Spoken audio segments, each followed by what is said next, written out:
आप कितने भी अच्छे कर्म कर लो, लेकिन समाज आपके बुरे कार्यों को ही सदैव याद रखता है।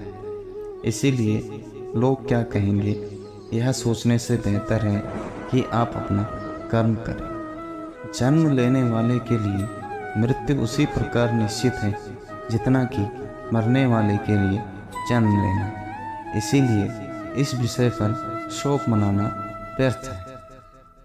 गीता के अनुसार जिंदगी में हम कितने सही हैं और कितने गलत हैं, यह केवल दो लोग जानते हैं, एक परमात्मा और दूसरी अंतरात्मा। जीवन का आनंद ना तो भूतकाल में है और ना भविष्यकाल में, बल्कि जीवन तो बस वर्तमान को जीने में है। जब तक शरीर है तब तक कमजोरियां तो रहेंगी ही। इसीलिए कमजोरियों की चिंता छोड़ो और जो सही कर्म है उस पर अपना ध्यान लगाओ। तुम भला क्यों रोते हो? तुमने जो खोया, क्या वह तुमने पैदा किया था? जो तुम्हारा है वह कल किसी और का होगा, क्योंकि परिवर्तन ही संसार का नियम है। किसी का अच्छा ना कर सको तो बुरा भी मत करना, क्योंकि दुनिया कमज़ोर है लेकिन दुनिया बनाने वाला नहीं। यदि कोई व्यक्ति विश्वास के साथ इच्छित वस्तु को लेकर नित्य चिंतन करता है तो वह जो चाहे वह बन सकता है। सच्चा धर्म यह है कि जिन बातों को इंसान अपने लिए अच्छा नहीं समझता उन्हें दूसरों के लिए भी प्रयोग ना करें। कोई भी व्यक्ति अपने विश्वास से बनता है, वह जैसा विश्वास करता है उसी अनुरूप बन जाता है। मन अशांत है और उसे नियंत्रित करना कठिन है, लेकिन अभ्यास से इसे वश में किया जा सकता है। मेरे लिए समस्त प्राणी समान है, ना तो कोई मुझे अत्यधिक प्रिय है और ना ही कम। लेकिन जो मेरी भक्ति पूरे मन से करते हैं, मैं सदैव आवश्यकता पड़ने पर उनके काम आता हूँ। मन की शांति से बढ़कर इस संसार में कोई भी संपत्ति नहीं है। जो मनुष्य फल की इच्छा का त्याग करके केवल कर्म पर ध्यान देता है, वह अवश्य ही जीवन में सफल होता है। कोई भी इंसान जन्म से नहीं बल्कि अपने कर्मों से महान बनता है। अपना पराया, छोटा बड़ा इत्यादि को भूलकर यह जानो कि यह सब तुम्हारा है और तुम प्रत्येक एक के हो। बिना फल की कामना ही सच्चा कर्म है। ईश्वर चरण में हो समर्पण, वही केवल धर्म है। जो व्यक्ति क्रोध करता है उसके मन में भ्रम पैदा होता है, जिससे उसका बौद्धिक तर्क नष्ट हो जाता है और तभी व्यक्ति का धीरे धीरे पतन होने लगता है। गीता में लिखा है, जब इंसान की ज़रूरत बदल जाती है तब इंसान के बात करने का तरीका भी बदल जाता है। इस संपूर्ण संसार में आपकी कीर्ति मृत्यु से भी अधिक खराब होती है। सदैव संदेह करने वाले व्यक्ति के लिए प्रसन्नता न इस लोक में है न कहीं और। जीवन में सफलता का ताला दो चाबियों से खुलता है, एक कठिन परिश्रम और दूसरा दृढ़ संकल्प। जो मन को नियंत्रित नहीं करते उनके लिए वह शत्रु के समान कार्य करता है। कठिन परिश्रम से बचने के लिए व्यक्ति को भाग्य और ईश्वर की इच्छा जैसे बहानों के बजाय चुनौतियों का सामना करना चाहिए। गीता में कहा गया है, कोई भी अपने कर्म से भाग नहीं सकता, कर्म का फल तो भुगतना ही पड़ता है। मनुष्य को अपने कर्मों के अच्छे और बुरे फल के विषय में सदैव सोचकर चिंताग्रस्त नहीं होना चाहिए। मनुष्य अपने विश्वास से निर्मित होता है। जैसा वह विश्वास करता है वैसा वह बन जाता है।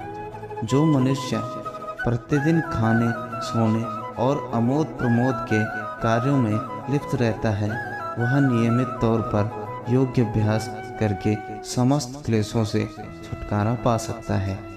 जब इंसान अपने काम में आनंद खोज लेते हैं तब वे पूर्णता प्राप्त करते हैं। श्रीमद् भगवद गीता का मुख्य उद्देश्य मानव कल्याण करना है, इसीलिए प्रत्येक मनुष्य को सदैव मानव कल्याण की ओर अग्रसित रहना चाहिए और शांत रहना सीखिए। ऐसी ताकत बन जाओगे कि पहाड़ भी रास्ता देंगे। व्यक्ति को अपनी इंद्रियों को वश में रखने के लिए बुद्धि और मन को नियंत्रित रखना होगा। जो होने वाला है वो होकर ही रहता है और जो नहीं होने वाला वह कभी नहीं होता। ऐसा निश्चय जिनकी बुद्धि में होता है उन्हें चिंता कभी नहीं सताती है। किसी भी व्यक्ति को ना तो समय से पहले और ना ही भाग्य से अधिक कुछ मिलता है, लेकिन उसे सदैव पाने के लिए प्रयत्नशील रहना चाहिए। हमेशा इंसान अपने भाग्य को खोजता है, यह जानते हुए भी कि भाग्य से ऊंचा उसका कर्म है जिसके स्वयं के हाथों में है। व्यक्ति को आत्मज्ञान के माध्यम से संदेह रूपी अज्ञानता का समाप्त करना चाहिए। मैं उन्हें ज्ञान देता हूँ जो सदा मुझसे जुड़े रहते हैं और जो मुझसे प्रेम करते हैं। सत्य कभी दावा नहीं करता कि मैं सत्य हूँ, लेकिन झूठ हमेशा दावा करता है कि मैं सिर्फ सत्य हूँ। परिवर्तन संसार का नियम है। समय के साथ संसार में हर चीज़ परिवर्तन के नियम का पालन करती है।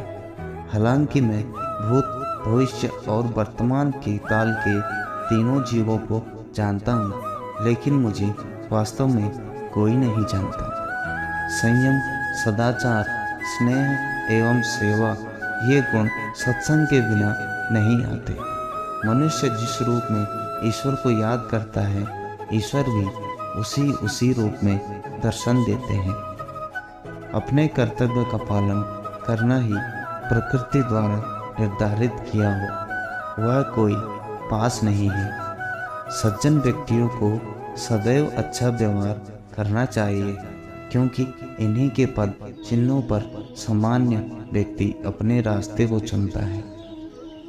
बुद्धिमान को अपनी चेतना को एकजुट करना चाहिए और फल के लिए इच्छा छोड़ देनी चाहिए। मन अवश्य ही चंचल होता है, लेकिन उसे अभ्यास और वैराग्य के माध्यम से वश में लाया जा सकता है। इंद्रियों की दुनिया में कल्पना सुखों की प्रथम शुरुआत है और अंत भी जो दुख को जन्म देता है। इस संपूर्ण संसार में कोई भी महान नहीं जन्मा होता है, बल्कि उसके कर्म उसे महान बनाते हैं। जीवन में कभी गुस्सा या क्रोध ना करें, यह आपके जीवन को ध्वंस कर देगा। मैंने और तुमने अपने कर्तव्यों को निभाने के लिए धरती पर कई अवतार लिए हैं, लेकिन मुझे याद है और तुम्हें नहीं। वासना, क्रोध और लालच नरक के 3 दरवाजे हैं। जो मनुष्य जिस देवता की विश्वास के साथ भक्ति करता है, मैं उस व्यक्ति की उसी देवता में दृढ़ता बढ़ा देता हूँ। सभी काम छोड़कर बस भगवान में पूर्ण रूप से समर्पित हो जाओ, मैं तुम्हें सभी पापों से मुक्त कर दूंगा। बुद्धिमान व्यक्ति कभी भी कामुक सुख में आनंद लेते हैं, वह सदैव मोक्ष की प्राप्ति में लगे रहते हैं।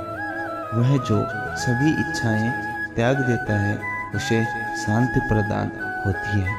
संपूर्ण संसार में जब अधर्म और पाप बढ़ता है, तो मैं धर्म की पुनः स्थापना के लिए धरती पर अवतार लेता हूँ। जैसे अंधेरे में प्रकाश की ज्योति जगमगाती है, ठीक उसी प्रकार से सत्य की चमक भी कभी फीकी नहीं पड़ती। इसीलिए व्यक्ति को सदैव सत्य बोलना चाहिए।